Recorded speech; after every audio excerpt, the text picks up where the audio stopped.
அன்பர்களே, ஞான வழி என்னும் கருத்தமர்வில் மீண்டும் உங்களை சந்திப்பதிலே எனக்கு மிக்க மகிழ்ச்சி.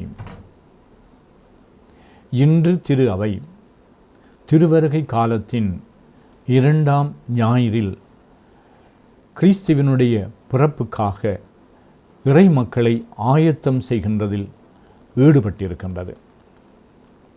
இந்த ஞாயிறை அமைதியின் ஞாயிறு என்று சொல்லி ஆலயங்களிலே 4 மெழுகுவர்த்திகள் பற்றி வைக்கப்படுகின்றன.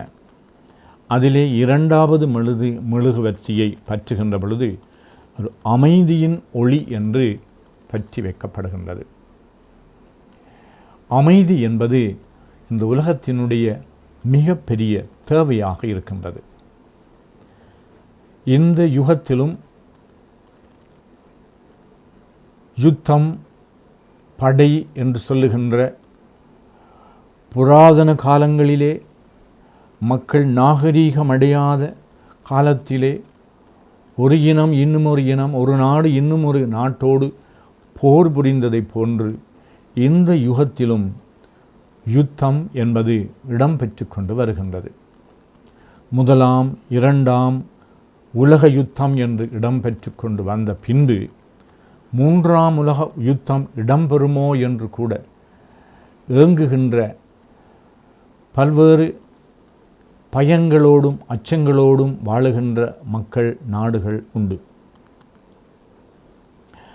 1ஆம் உலகப் போர், 2ஆம் உலகப் போர் என்று சொல்லி இடம்பெற்ற உலகளாவிய பல நாடுகள் இணைந்து நாடுகளுக்கிடையிலே எல்லைகளை பலப்படுத்துவதற்காக அல்லது யார் வீரர்கள் என்று நிரூபிப்பதற்காக இடம்பெற்ற யுத்தத்திலே பல மில்லியன் மக்கள், மனித உயிர்கள் பறிகொடுக்கப்பட்டன, ஊனமுற்ற நிலைக்கு தள்ளப்பட்டன, கட்டடங்களும் மனித வளங்களும்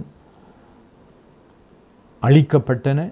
இப்படிப்பட்ட அந்த சந்தர்ப்பத்திலே பலருடைய உள்ளங்களில் வடுக்களாக நீண்ட காலமாக இன்னும் வியாபித்திருக்கின்ற இந்த அழிவு கசப்பான உணர்வுகளிலே இருந்து விடுதலை பெற முடியாமல் இவற்றைக்காக நஷ்டஈடு செய்ய வேண்டும். யுத்தத்திலே யாரும் வெற்றி பெறுவதில்லை.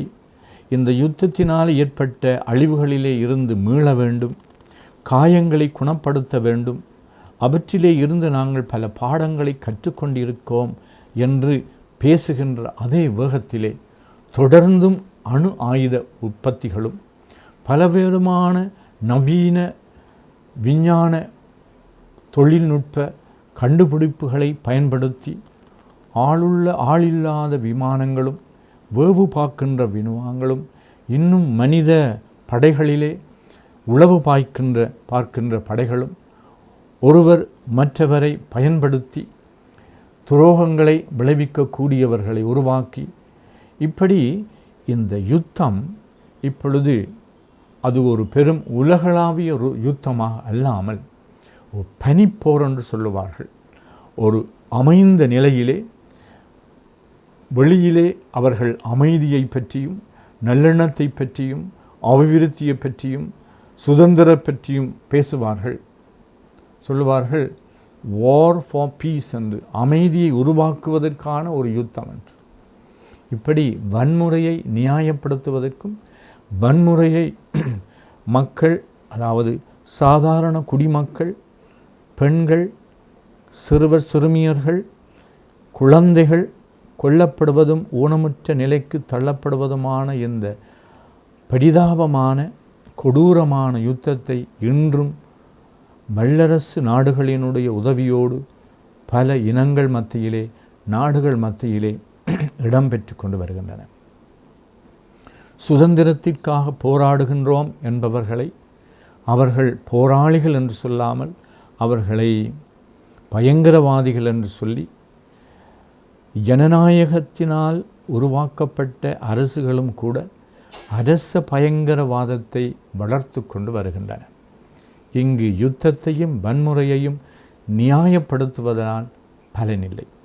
இந்த யுத்தத்தை அடிப்படை காரணங்கள் பல உண்டு.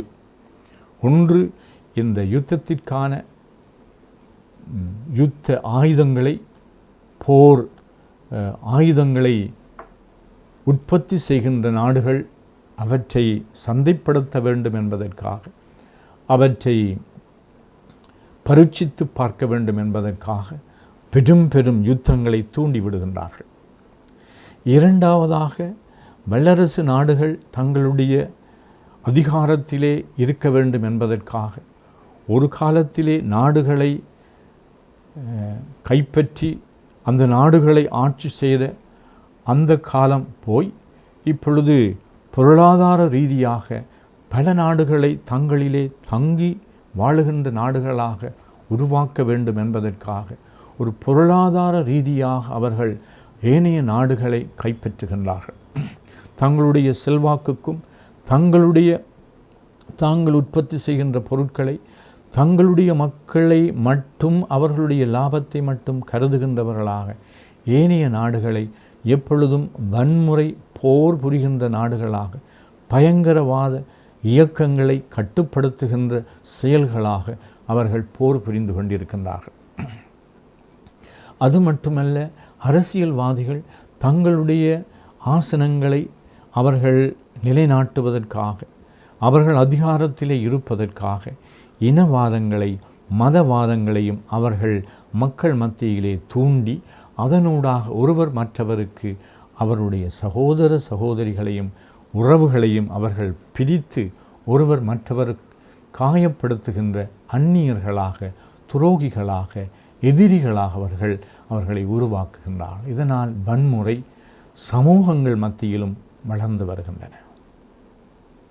அது மட்டுமல்ல, இந்த வன்முறை கலாச்சாரம் குடும்பங்களுக்குள்ளே புகுந்து கணவன், மனைவி, பெற்றோர், பிள்ளைகள், சகோதர சகோதரிகள் அல்லது இனத்தவர்கள், சொந்தக்காரர்கள் என்பவர்கள் அவர்கள் ஒற்றுமையோடு வாழ்வதற்கு அவர்கள் மத்தியிலே போட்டி பொறாண்மையை, அவர்கள் மத்தியிலே உயர்ந்தவர் தாழ்ந்தவர், அவர்கள் மத்தியிலே எரிச்சல் பொறாமைகளை உருவாக்கி அங்கு இருக்க வேண்டிய அமைதியான சூழலை காயப்படுத்தி விடுகின்றார்கள், அழித்து விடுகின்றார்கள்.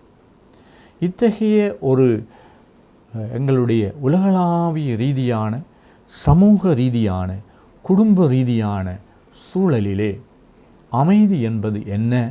இந்த அமைதிக்கான இயக்கத்தை எப்படி இறைவன் நிறைவேற்ற முடியும் என்று நாங்கள் சிந்திக்கலாம். இறைவனுடைய வருகையை எதிர்பார்த்திருந்த, பல ஆண்டுகளாக காத்திருந்த மீட்பர், அதாவது விடுதலை தரக்கூடிய இந்த கடவுள் இந்த உலகத்தை அழகாக படைத்து, இந்த உலகத்திலே மனிதர்களுடைய மாண்பை அவர்களுக்கு கொடையாக கொடுத்து, அவர்கள் இந்த படைப்பினுடைய சிகரமாக இந்த உலகத்திலே இன்பமாக, மகிழ்ச்சியாக, மனநிறைவாக இருக்க வேண்டும் என்று படைத்த இந்த இறைவனுடைய திட்டத்தை மனிதர் தன்னுடைய சுயநலத்தினாலே அழித்து விட்டார். ஆனால் இந்த மனிதர்கள் மத்தியிலே மீண்டும் பெரும் பெரும் வல்லரசுகளாக ஒரு இனம் இன்னும் ஒரு இனத்தை அடிமைப்படுத்தி கொண்டு வந்த அந்த சூழலிலே இஸ்ராயேல் மக்கள், நாங்கள் ஒரு சிறுபான்மை இனமாக இருந்தாலும் அவர்களுடைய மனங்களிலே அடிப்படையாக இருந்த சுதந்திரத்திற்கான இயக்கம், அந்த இயக்கத்தினுடைய அழுகுரலுக்கு செவிமடுத்த இறைவன் மோசே என்கின்ற பெரும் தலைவரை தெரிவு செய்கின்றார்.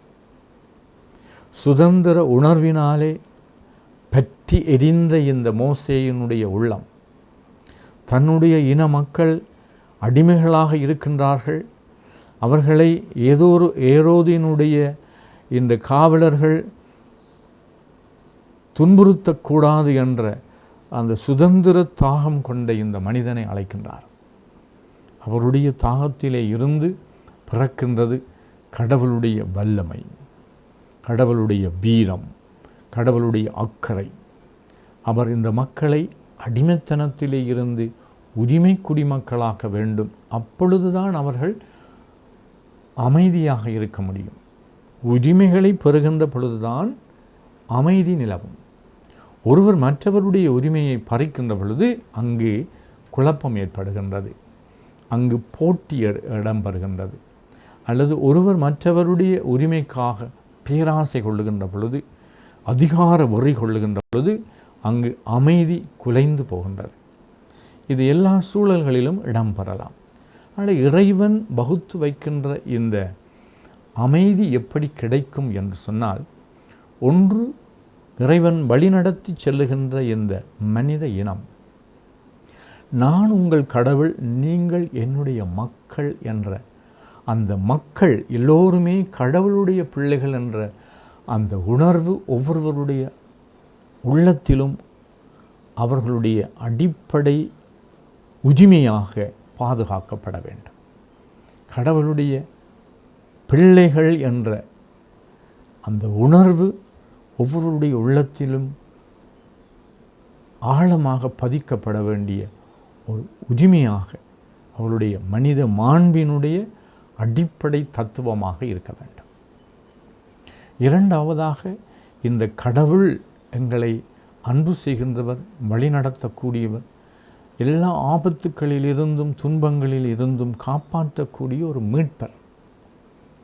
அவர் ஆகாயத்திலே இருப்பவர் அல்ல, அவர் எங்கள் மத்தியிலே குடில் கொண்டு எங்களுடைய அடிமட்டத்திலே இருக்கின்ற மக்களோடு மக்களாக அவர்களுடைய ஏழ்மையிலும் தூய்மையிலும் அவர்களுடைய குழப்பங்கள் கலக்கங்களிலும் ஏக்கங்களிலும் கலந்து கொள்ளக்கூடிய ஒரு மனிதனாக தன்னை தாழ்த்தி கொண்டவர். இந்த மனிதர்களோடு மனிதனாக அவர் வெறும் ஒரு படைவீரனாக, ஒரு பெரிய அரசனாக, வானத்திலே இருந்து தோன்றி மறைகின்ற ஒருவனாக அல்ல, ஒரு பெண்ணிடம் பிறக்கின்றவராக 100% மனிதனாக வேண்டும் என்று அப்படிப்பட்ட ஒரு மீட்பரை இறைவன் எங்களுக்கு தந்தார். அப்படிப்பட்ட அந்த மீட்பருடைய வருகை வரலாற்றிலே இடம்பெற்றது.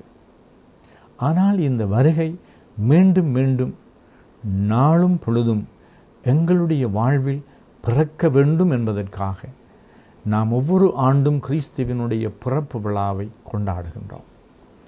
ஆனால் இந்த கிறிஸ்துவினுடைய பிறப்பு விழா பிறப்பிக்க இருக்கின்ற அமைதி, உள்ள அமைதி, குடும்பங்களில் அமைதி, எங்களுடைய சமூகத்திலே அமைதி, எங்களுடைய நாட்டிலே அமைதி, இந்த உலகம் பூராக வாழுகின்ற பல்வேறு இனங்கள், நாடுகள், விதம் விதமான ஆளுமைகளோடு வாழுகின்ற மக்கள் மத்தியிலே எப்படி அமைதி பிறக்க வேண்டும் என்று கிறிஸ்து அவருடைய பிறப்பின் வழி எங்களுக்கு வழிகாட்டி இருக்கின்றார்.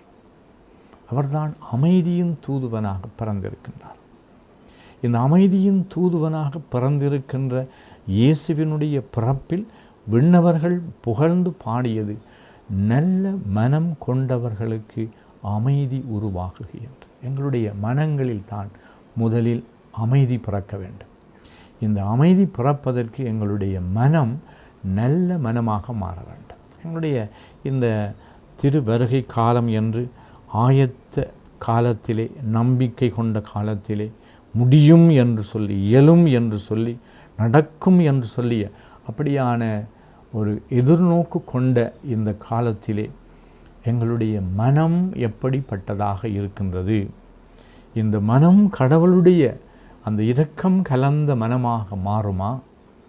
எங்களுடைய மனம் விரிந்து மனமாக, சுயநலம் கொண்ட ஒரு குறுகிய மனப்பான்மை கொண்ட, இன்று நானும் என்னுடைய விருப்பங்களும் என்னுடைய சுகமும் முக்கியமானது என்று சொல்லி எங்களுக்குள்ளே நாங்கள் வட்டங்களை போட்டு எங்களை அடிமையாக்கி கொள்ளுகின்ற, அல்லது எங்களுடைய மனங்களை நாங்கள் இறுகப்பற்றி மூடிக்கொள்ளுகின்ற மனிதர்களாக அல்லாமல் திறந்த மனம் கொண்டு நல்ல மனம் கொண்ட மனிதர்களாக நாங்கள் வாழ்வதற்கு எத்தகைய வழிகளை நாங்கள் எதை தேட வேண்டும் என்பதற்காக, அவருடைய வழிகளை ஆயத்தம் செய்வதற்காக இறுதி இறைவாக்கினராக கொடுக்கப்பட்ட திருமுழுக்கு யோவான் அவர் போதித்த பொழுது மனமாற்றத்தினுடைய செய்தியை போதித்தார். கேட்பவர்கள் எல்லோரும் அதனால் கவரப்பட்டார்கள்.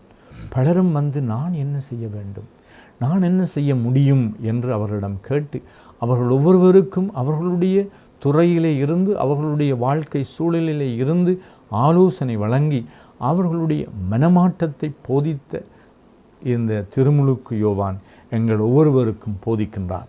எத்தகைய ரீதியிலே நாங்கள் மனம் மாற வேண்டும்.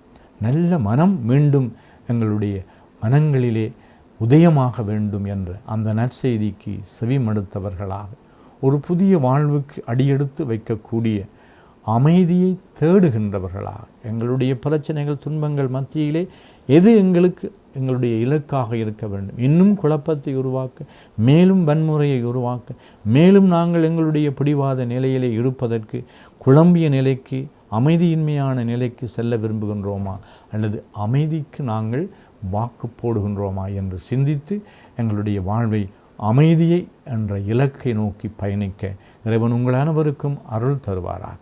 நன்றி.